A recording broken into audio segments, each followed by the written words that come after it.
Yuri Dmitriev Meşedeki Cığır kitabından Ağ Adamın İzi hikayesi. Malış Nəşriyyatı, Moskva, 1981 il. Tərcüməçi Səbnəm Məmmədova. Mənim ayağım cızılıb, dedi Alyonka. İndicə bir bağa yarpağı tapıb yaraya qoyaram və biz yolumuza davam edərik, deyə yolun kənarında əyildi. Alyonka bir bağa yarpağı tapdı və onu cızılmış yerə yapışdırdı.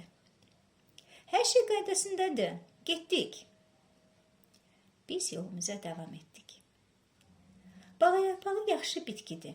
Mən onu çox sevirəm. Bəs sən? Mən də sevirəm. Bəs bilirsənmi ki, Cənubi Amerikada yaşayan yerlilər onu heç sevmirdilər. Və mən Alyonkaya Cənubi Amerikada əvvəllər bağa yarpağı bitkisinin yetişmədiyini danışdım. Bağa yarpağı işğalçılarla birlikdə peyda oldu. Müşahidəçi yerlilər o saat qeyd etdilər ki, ağ insanın keçdiyi yerdə naməlum bir bitki yetişir.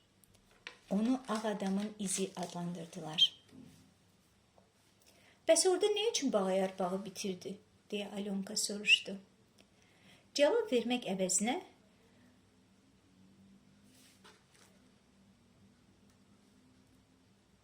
bir düşün, dedim. O yalnız yol kənarlarında bitir. Bir bax. Mən bağa yarpağının torpağı qısılmış sıx yarpaqlarının arasından ucalan zoğu qopartdım. Zoğun alt yarısı şimal idi. Yuxarı hissəsi kiçik, sərt, bir-birinə yapışmış düyünlərlə örtülmüşdü. Mən zoğu ovucumun içində sıxdım və aşağı hissəsindən çəkdim.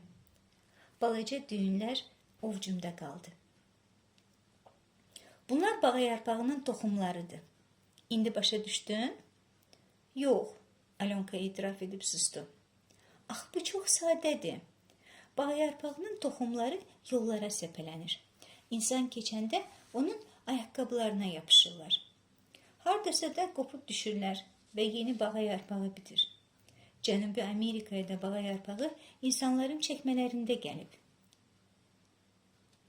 Biz bir müddət dinmədən yeridik. Alyonka isə yəqin ki bu müddət ərzində bağa yarpağı haqqında düşünürdü. Çünki biz başqa bir cığıra burulanda dayandı və öz səndəllərinə diqqətlə baxdı. Məndə heç nə yoxdur, deyə o elan etdi. Bağa yarpağı toxumları mənə ilişməyiblər. Hələ bilmək olmaz. Bəlkə də bir toxum hardasa gizlənib. Amma bu vacib deyil. Sən yaxşısı budur, paltarını təmizlə, deyə məsləhət gördüm. Üst başını nəzərdən keçirən Alyonka, çirklənmişəm, deyə təəccübləndi. Ay, sizi utanmazlar, deyə birdən qızcığaz çığırdı və paltarına yapışmış tikanları qopartmağa başladı.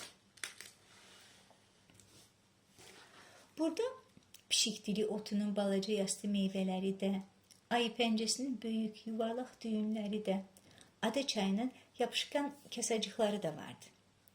Əcəb utanmazdılar, deyə Alyonka meyvələri yerə tullayarkən təkrarlayırdı. Gör bir nə hiləgərcəsinə yapışıblar. Bilirsən, Alyonka, sən indi bir növ küləksən. Bitkilərin səyahət etmələrinə kömək edirsən, dedim. Alyonka sual dolu nəzərlərlə mənə baxdı. Pişik dilinin, ayı pəncəsinin, ada çayının nə ağcaqayın və toz ağacı kimi qanadları, nə də söyüd ağacının toxumlarındakı kimi balaca paraşütləri var. Odur ki, onlar səyahət etməyin başqa yolunu tapıblar. Yaxınlıqdan bir heyvan qaçdı mı, bir dəqiqəlik bir quş qondu mu, bir insan keçdi mi, onlar da yapışırlar və bu toxumlar onları çıxardıb yerə atmayana və ya da qopmayana qədər yol gedirlər. Harda düşsələr, yeni evləri də oradır. Biz evə qaydanda Alyonka daim gülümsəyirdi. Bəlkə də o, hamısı olmasa da bitkilərin məskunlaşmalarının sirrini öyrəndiyi üçün sevinirdi.